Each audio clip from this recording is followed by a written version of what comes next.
This section will provide you with an overview of Digital Orchestrator's multi-screen recording and editing environment. We'll begin with a look at the transport bar and the status bar. Unlike other windows and functions in Digital Orchestrator, these displays are visible at all times. At the top left are the transport controls. Most of these tape deck style controls you're already familiar with, including stop and record. There are two play buttons. The first always plays from the beginning of the song, while the other plays from the current position, as indicated by the song position marker. The current playback position can be changed using the slider, the fast forward and rewind buttons, or by right-clicking in the bar ruler area of any edit screen, like so. The Go-To Marker button presents a list of customized markers to jump to. The Record Mode button lets you switch between overdub recording and replace recording. And the Sync Settings button provides access to sync settings for synchronizing Digital Orchestrator with other audiovisual equipment via SMPTE, MIDI timecode, or song position pointer.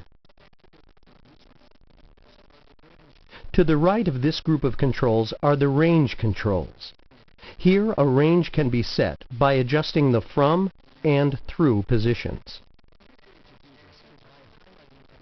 A quick way to do this is by highlighting a range and clicking the Set Play Range buttons. You can also turn on the Selection is Play Range feature in the Options menu. When this is on, the play range is always updated by the current selection. Once a range is set, you can play the range by clicking on the Play Range button. Or you can enable the Record Punch-In button to limit recording to the selected range. Lastly, you can loop the range. This is helpful for practicing or working out a new part in the middle of a song. To the right of the range controls are the tempo and meter controls. Here you can view and set the current meter and tempo.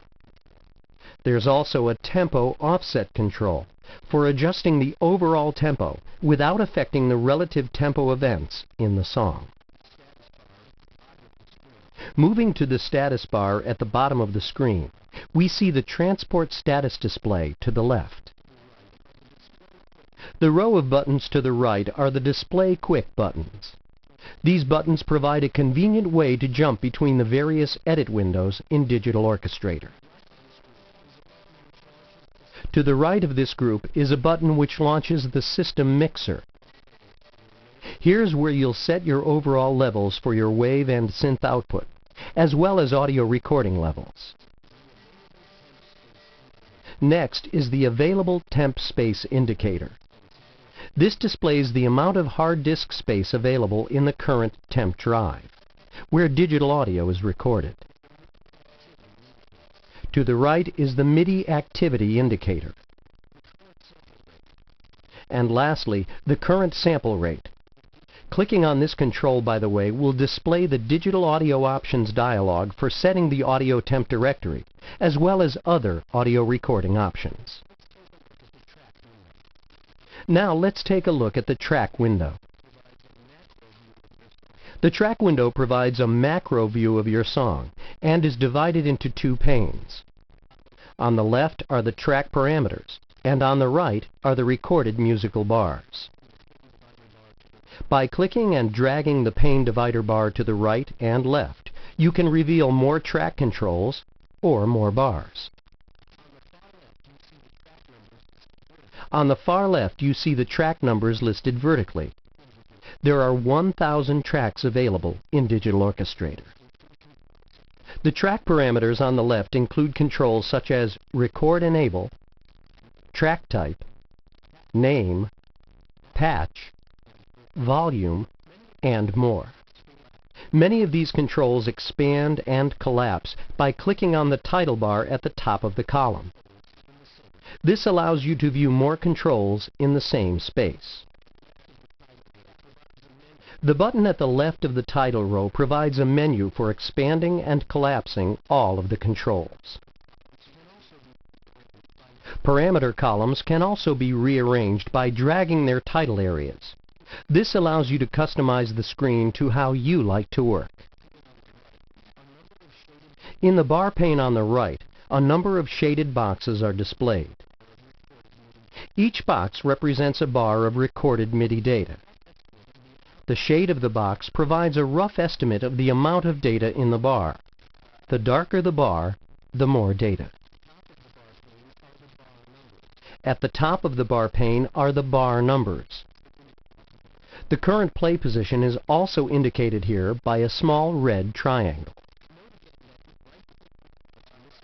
Note again that right-clicking the mouse in this area sets the current song position to that point in the song. Selections for editing can be made in this window by clicking and dragging over the bars. You can also select entire tracks by clicking on the track numbers, or an entire song's range by clicking and dragging in the bar number display.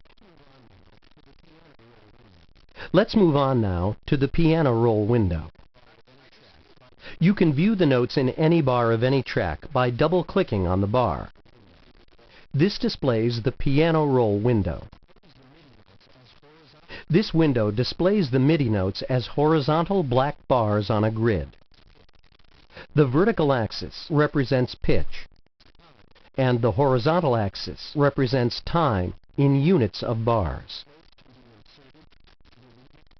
Notes can be inserted, deleted, and edited in a number of ways.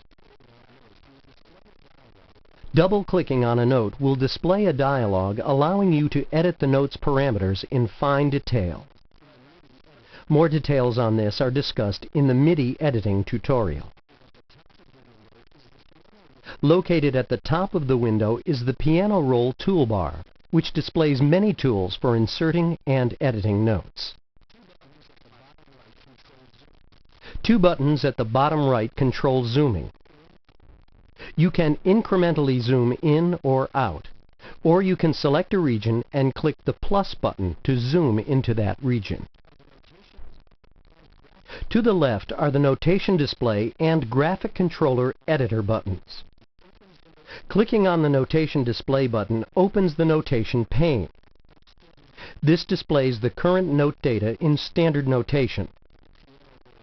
When a MIDI note is modified in the piano roll window, the notation pane is automatically updated to reflect the change. The graphic controller editor lets you view and edit non-note MIDI data in a graphical form. This also is covered in the MIDI editing tutorial. Next up is the MIDI mixer window. To access this window, I'll click on the mixer window quick key. The MIDI mixer is a channel-based mixer which serves as a convenient way to submix your MIDI tracks. Controls are available on each channel for volume, patch, pan, mute, solo, and MIDI controllers. The MIDI controller knobs provide access to reverb and chorus parameters for synthesizers that support this functionality. For a more detailed view of your MIDI data, the Event Editor window displays all the MIDI data of a selected track in a raw text form. Various forms of MIDI data such as pitch wheel, modulation, volume, patch changes, and much more can be accessed and edited here.